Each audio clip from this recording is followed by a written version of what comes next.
Hi everyone. So, based on our reactions from the last couple of sessions, I noticed that many of you take a certain level of interest in English idioms and sayings, things that are casually said in everyday life. So, I thought this week we would revisit that because from last time I had a lot more compiled that I still want to share with you all.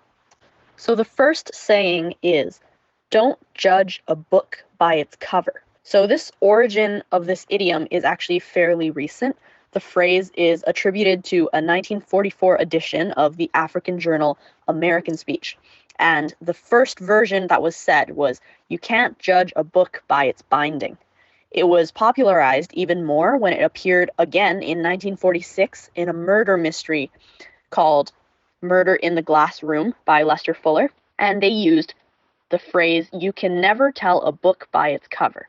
So it basically means do not look at somebody's appearance and decide what kind of person they are, because the content of the book might look very different from the outside covering of the book. The next saying might be a little harder because it is less commonly used.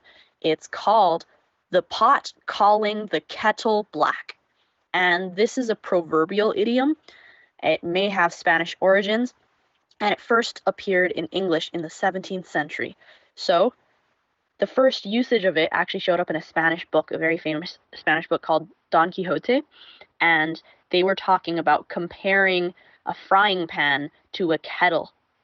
Yes, it's actually very similar to the saying in Chinese, 半斤八两, which means you're calling somebody a hypocrite. So for example, if you look at a pot and you look at a kettle, both of them are used to heat up things. So at the end of the day, if it's old, it starts becoming black. So the idea is that if a pot, an old pot, calls a kettle black, it's like, well, both of them are black. So you are being hypocritical. So the next one, I have three sayings that are actually all very commonly used in English, but they're all meaning the same thing. So the first one, not being on the same page. Second, being on completely different wavelengths. And third, thinking in a whole other stratosphere.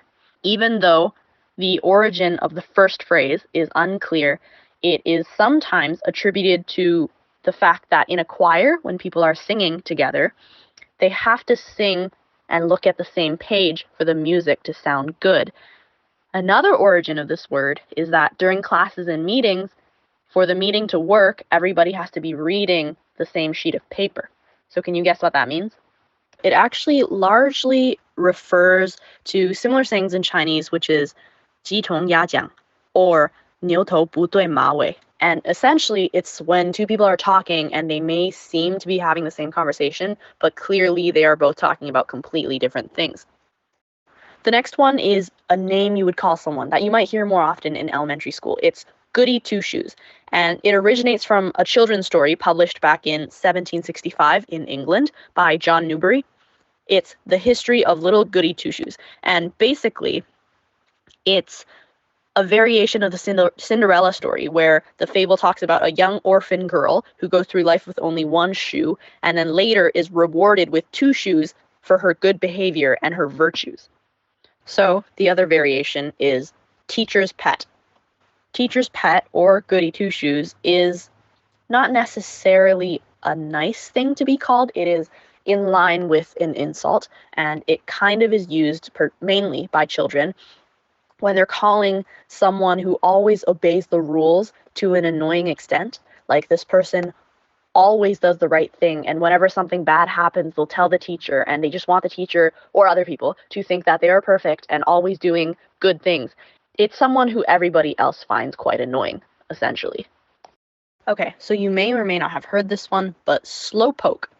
The original meaning of the word slowpoke is something that we don't use anymore in modern society, but it's a device that used to be attached to pigs and sheep to keep them from running away or running too fast. So slowpoke now is something that you would call somebody. It is similar to the words idler and dawdler. So if you look at the origin of the word again, if the slowpoke is an item that is slowing down the pigs and sheep because it's attached to them, imagine you are out and let's say you're either running or you're traveling in a group of people. If that person is being the slowpoke, so everybody else is the pig and the sheep, and they're running or they're walking, and this slowpoke is dragging behind. That kind of gives away the definition of slowpoke. Calling someone a slowpoke is calling somebody a 慢郎中, kind of.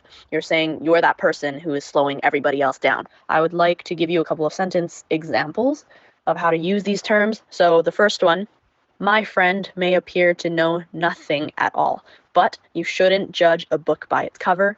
Actually, she has a PhD in English literature. Second, it was difficult to have a conversation with her today because we were definitely not on the same page the entire time. Third, stop being such a slowpoke. Catch up with everybody else already.